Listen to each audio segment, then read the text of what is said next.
வணக்கம்மா. காலையில் நான் கோயிலுக்கு போயிருந்தேங்க. ஏன்னா எனக்கு வெள்ளி செவ்வாயில் போக முடியாதுன்னு சொல்லி போட்டு இந்த இடப்பட்ட நாளையில் தான் போகணுங்க. இன்றைக்கி ஒரு கதை. என்ன கதைன்னு பார்த்தீங்கன்னா, கோயிலில் ஒரு அம்மா உட்காந்து அழுதுகிட்டே இருந்தாங்க. நான் கேட்டேன், ஏங்கம்மா அழுதுகிட்டு இருக்கிறீங்க அப்படின்னு சொல்லி. அந்த அம்மா சொல்லவே இல்லைங்க. ரொம்ப நேரம் அழுதுகிட்டே இருந்தாங்க. நான் என்னென்னமோ பேசி எடுத்து பார்த்துட்டு அப்புறம் சரி இந்த அம்மாட்ட எப்படியாவது பேசணும், ஏதோ கதை இருக்குது போலுக்கு. எனக்கு ஒரு ஆரம்பத்துலேருந்தே சாமியோட கதை, யாரோட கதையை கேட்கணும் அப்படின்னு எனக்கு ரொம்ப ஆர்வங்கம்மா. அது இவ்வளோ நாளும் கேட்டு கேட்டு என்னோடய போட்டு புதைச்சி வச்சுருந்தேன். இப்போ இந்த யூடியூப்புக்கு வந்ததுக்கப்புறம் நமக்கு யாருக்கு என்ன நடந்தாலும் அந்த கதையை சொல்லணும், மறைக்கக்கூடாது. அது நமக்கு தெரிஞ்ச விஷயம் 10 பேருக்கு தெரியணும் அப்படிங்கிற ஒரே நோக்கத்தில் தாங்க. நான் எனக்கு நடந்தாலும் சரி, பக்கத்தில் யாருக்காவது நடந்தாலும் சரி, ஏதாவது கோவில் குளத்தில் நடந்தாலும் அதை நான் உங்கள்கிட்ட அப்பப்போ நான் சொல்லிடுறேங்கம்மா. அந்த அம்மாவுக்கு போய் சாப்பாடு வாங்கிட்டு தண்ணி வாங்கிட்டு வந்தேங்க. தண்ணி வாங்கிட்டு வந்து அந்த அம்மாவை கூப்பிட்டு கொடுத்து ரொம்ப நேரம் ஒரு மரத்தடியில் இணலில் கூட்டிட்டு போய் வேப்ப மரத்துட்டு போய் உட்காந்துட்டு பேசிகிட்டு இருந்தேன். ஏம்மா விடாமல் அழுதுகிட்டு இருக்கிறீங்க, உங்கள் பிள்ளைங்கெல்லாம் எங்கே இருக்கிறாங்கம்மா அப்படின்னு கேட்டாங்க. அந்த அம்மா பிள்ளைங்கள கேட்டோடனே அப்படி அழுதுட்டாங்கங்க. எப்படின்னு பார்த்தீங்கன்னா, அவங்க ரொம்ப வசதியாக இருந்திருக்காங்கம்மா. வசதின்னா அவ்வளோ ஒரு வசதியாக இருந்திருக்காங்க. நல்லா பெரிய ஒரு ஷாப்பு இதெல்லாம் வச்சு எடுத்து நல்ல வசதி வாய்ப்போடு இருந்திருக்காங்க. 3 பொம்பளை பிள்ளைங்க அவங்களுக்கு. அவங்க ஒரு ஷாப்பு இருந்த இடத்துல ஒரு புத்து இருந்திருக்குங்க. அப்போ இந்த புத்து இருந்தவுடனே இவங்க என்ன பண்ணியிருக்காங்க, நம்ம கேரளாவுக்கே போயிடலாம், என்னம்மா பிள்ளைகளுக்கெல்லாம் அங்கேயே கல்யாணம் பண்ணி கொடுத்துக்கலாம், அதனால் இந்த இடத்த நம்ம விற்றுடலாம் அப்படின்னு நினச்சி போட்டுங்க. இவங்க என்ன பண்ணியிருக்கிறாங்க, இடம் நிறைய பேர் வந்து கேட்குறாங்க அப்படின்னா அந்த புத்து ஒன்று தான் அவங்களுக்கு இடைஞ்சலாக இருந்திருக்கு. அதை அப்படியே அந்த புத்து இருந்த இடத்துல ஒரு கோயிலை கட்டி இருந்திருக்கலாம். அவங்க அதெல்லாம் யோசிக்காமல், இல்லை ஒரு ஐயரை கூட்டிகிட்டு வந்தாது அதுக்கு என்ன பரிகாரமோ அந்த பரிகாரத்தை செஞ்சுட்டு எடுத்துருக்கலாம். இவங்க அதெல்லாம் யோசிக்கல. பணம் வருது அப்படின்னு நினச்சி இவங்க என்ன பண்ணிட்டாங்க, இந்த புத்தை இடிச்சிட்டாங்க. இந்த புத்தை இடித்ததோடு இந்த பாம்பு ஒன்று வெளியில் வந்திருக்குங்க. இவங்க வீட்டுக்காரர் அதை அடித்தே கொன்று போட்டாருங்களாமா. கொன்று போட்டதுக்கப்புறம் இவங்க அந்த இடத்தையும் விற்றுட்டு போயிட்டாங்க. கேரளாவுக்கே போயிட்டாங்க. அங்கே போனால் 3 பிள்ளைக்கும் கல்யாணம் ஆகியும் 3 பிள்ளைக்குமே ஒவ்வொரு பிள்ளைக்கும் 35 வயசு 40 வயசு இந்த மாதிரி ஆகியும் குழந்தையே இல்லைங்க. இது ஏன் நான் சொல்கிறேன் அப்படின்னாங்க, யாருமே தெரிஞ்சு தெரியாமல் கூட இந்த தப்பை பண்ணக்கூடாது. நம்ம அந்த இடத்துல சின்னதாக ஒரு மட்டையை வச்சு மறைச்சினாலும் அம்மாவை அந்த இடத்துல வச்சு கும்பிட்டுருக்கலாம். கும்பிட்டு அதில் ஒரு கோயில் எத்தனையோ ஒரு ஷாப்புங்கள்லேயோ கடைக்கண்ணிங்கள்லேயோ பெரிய பெரிய அப்பார்ட்மெண்ட்டுங்கள்லேயோ கூட கோயில் கட்டி வச்சு தான் அந்த அப்பார்ட்மெண்ட்லேயே இருக்கும். பெரிய பெரிய ஒரு ஷாப்புங்கள்லேயும் முன்னாடி விநாயகர் இருப்பாருங்க.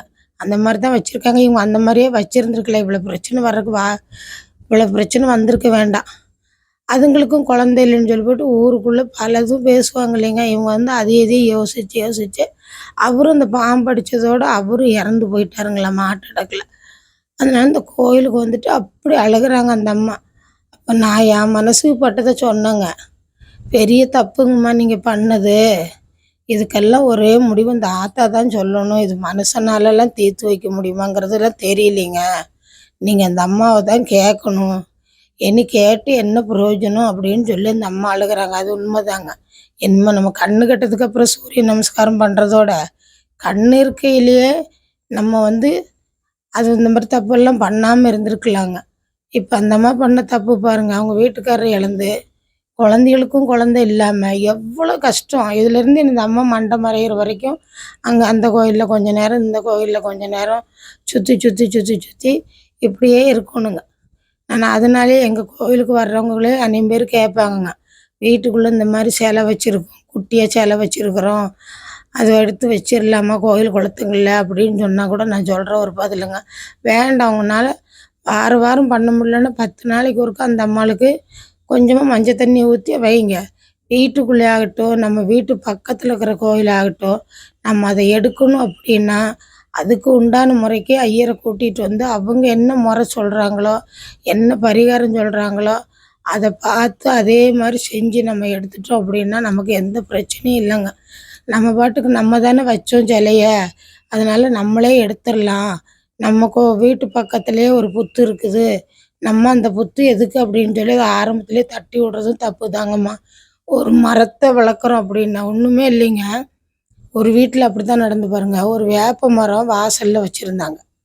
அவங்க என்ன பண்ணாங்க, வீடு வந்து பெருசு பண்ணணும் அப்படின்னு சொல்லி போட்டு, ஒன்று அந்த வேப்ப மரத்தை எடுத்து ஒரு கோயிலுக்கு குண்டத்துக்கு கொடுத்துருக்கலாம். இல்லை அந்த வேப்ப மரம் என்ன விலைக்கு போகுதோ அந்த மரத்தை அந்த விற்று அந்த காசை கொண்டு கோயிலுக்கு செலுத்தியிருக்கலாம். ஏன்னா வேப்ப மரம் வச்சா அதை தான் அந்த காலத்தில் பண்ணுவாங்க. அதையே வச்சு தாங்க நான் சொல்கிறேன். ஆனால் அந்த அம்மா என்ன பண்ணாங்க, அந்த வேப்ப மரத்தை வீடு கட்டுறதுக்காக மொட்டையை வெட்டி அவங்க அந்த விரவை காய போட்டு அதே தண்ணி காய வைக்க அதுக்கு பயன்படுத்திக்கிட்டாங்க. ஆனால் அதில் இருந்து அவங்க வீட்டுக்குள்ளே பிரச்சனையும் தீரல, சண்டையும் தீரல. இப்போது நம்ம கோயிலுக்கு தான் வந்துட்டு போகிறாங்க. இப்போ அந்த மரத்துக்கு உண்டா எவ்வளோ ரேட்டோ அதை கொண்டு போய் புத்துக்கண்ணு மாரியம்மன் கோயிலில் குண்டத்துக்கு கொண்டு போய் செலுத்திட்டாங்க. நான் அதனால தான் யாருக்குமே நம்ம எந்த ஒரு விஷயம் நம்ம பண்ணுறதா இருந்தாலும் ஒரு தடவைக்கு 100 தடவை யோசிக்கல, தப்பே கிடையாதுங்க.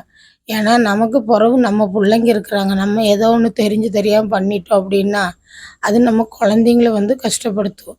அதனால நம்ம எந்த விஷயம் செய்யணுனாலும் நம்ம நல்லா யோசனை பண்ணி நம்ம வீட்டில் இருக்கிற சாமி எடுத்து வெளியில் வைக்கணுமா இருந்தாலும், வெளியில் சாமி இருக்குது எடுக்கணும் அப்படின்னா கூட நம்மளா நினச்சாலாம் எடுத்துட முடியாதுங்கம்மா. அதுக்கு ஐயருங்கிட்ட சொன்னோம்னா அவங்க வந்து அதுக்கு முறை சொல்லுவாங்க. இந்த மாதிரி இருந்தால் தான் எடுக்க முடியும் அப்படின்னு சொல்லி எடுத்து அதுக்கு உண்டான பூஜையை பண்ணி அந்த இடத்துங்களில் எங்கே கொண்டு ஒப்படைக்கணுமோ அங்கே கொண்டு ஒப்படைக்கிறது நல்லதுங்க. இது வந்து நான் வந்து இது வந்து சொல்லணும். அந்த அம்மாக்கிட்ட 1000 ஆறுதல் சொல்லிட்டு வந்துட்டேங்க. ஆனால் அந்த அம்மா செஞ்சது பெரிய தப்புதாங்கிறது மன்னிக்க முடியாத பாவம். அந்த அம்மா மட்டும் பண்ணலை, அவங்க வீட்டுக்காரரும் சேர்ந்து பண்ணியிருக்கிறாங்க. அந்த புத்தை இடித்ததோடனாலும் அவங்க விட்டுருக்கலாம். அந்த பாம்பை அடிச்சிருக்கவே கூடாதுங்க. அது வந்து நல்ல பாம்புங்கிறது சாமிக்கு சமம். நம்ம கண்ணில் பார்க்குறதே நமக்கு அது ஒரு குடுப்பனை இருந்தால் மட்டும்தான் நம்ம பார்க்க முடியும். எல்லா நேரத்துலையும் பார்த்துட முடியாது. அவங்களுக்கு ஆறுதல் சொல்லிட்டு வந்துட்டேன். அதனால் யாராக இருந்தாலுங்க, சின்ன சிலையா இருந்தால் கூட நம்ம இந்த சிலைய வாங்கிட்டு வந்தோம் நமக்கு கஷ்டமாக இருக்குது அப்படின்னு நினைக்காம அந்த சிலைக்கு என்ன பூஜை பண்ணணுமோ அதை பண்ணி அந்த அம்மாவுக்கு என்ன சாமியாக இருக்குதோ அந்த சாமிக்கு நம்ம என்ன முறைப்பாடு செய்யணுமோ அதையும் நம்ம செய்வோம். அந்த அம்மாவுக்கு என்ன படையல் கொடுக்கணுமோ அதை கொடுப்போம். நம்ம மாதத்துல ஒரு நாள் பண்ணாலும் போதுங்க. என் வீட்டில் பார்த்தீங்கன்னா நிறைய சிலை இருக்குங்க. டெய்லியெல்லாம் நானும் பண்ண முடியாது. வாரத்தில் ஒரு நாள் வெள்ளிக்கிழமை, மற்ற நாள் வாராகி அம்மனுக்கும் மாசாணி அம்மனுக்கும் தான் பூஜை. வாரத்தில் ஒரு நாள் வெள்ளிக்கிழமை மட்டும்தான் எல்லா சாமிக்கும் அந்த பூஜைங்க. அதனால நம்ம முடிஞ்சதை செய்வோம். தெரிஞ்சு தெரியாமல் கூட நம்ம இந்த மாதிரி ஒரு காரியம் பண்ண வேண்டாங்கம்மா. நான் பேசுனது உங்களுக்கு நியாயமாக இருந்துச்சு அப்படின்னா மறக்காமல் லைக் பண்ணுங்கம்மா. ஒவ்வொரு வீடியோவுக்கும் மறக்காமல் பண்ணுங்க. எனக்கு நீங்கள் பண்ண போகிற லைக்கில் தான் நான் கோயிலுக்கு கொஞ்சம் செலவு பார்க்க முடியுங்கம்மா. வணக்கங்க.